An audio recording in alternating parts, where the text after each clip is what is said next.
বলিউড বাদশা শাহরুখ খান, যিনি কোটি ভক্তদের হৃদয়ের রাজা, কিন্তু এবার তিনি ইতিহাস গড়লেন একেবারে ভিন্ন এক মঞ্চে। ফ্যাশনের অলিম্পিক খ্যাত মেট গালা 2025-এর লাল গালিচায় প্রথমবারের মতো হাজির হলেন একজন ভারতীয় পুরুষ অভিনেতা হিসাবে। 5ই মে নিউ ইয়র্কের ম্যানহাটনে অনুষ্ঠিত হয় এই বছরের মেট গালা।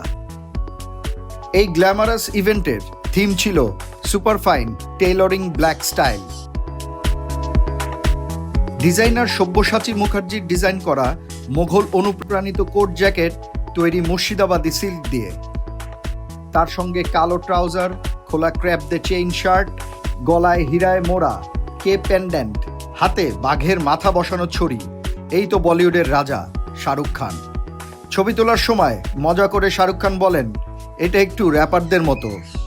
সঙ্গে এও বলেন, ফ্যাশন জগৎটা তার চেনা পরিবেশ নয়। কিন্তু এই অংশগ্রহণের পিছনে ছিল একটা গভীর উদ্দেশ্য। শাহরুখ বলেন, পশ্চিমা দুনিয়া এখনও দক্ষিণ এশিয়া অভিনেতাদের দেখে এক্সোটিক ক্যারেক্টার হিসেবে। মেট গালায় শাহরুখ কোনো রোলে ছিল না, তিনি ছিলেন নিজেই একজন স্টাইল আইকন, একজন কিংবদন্তি।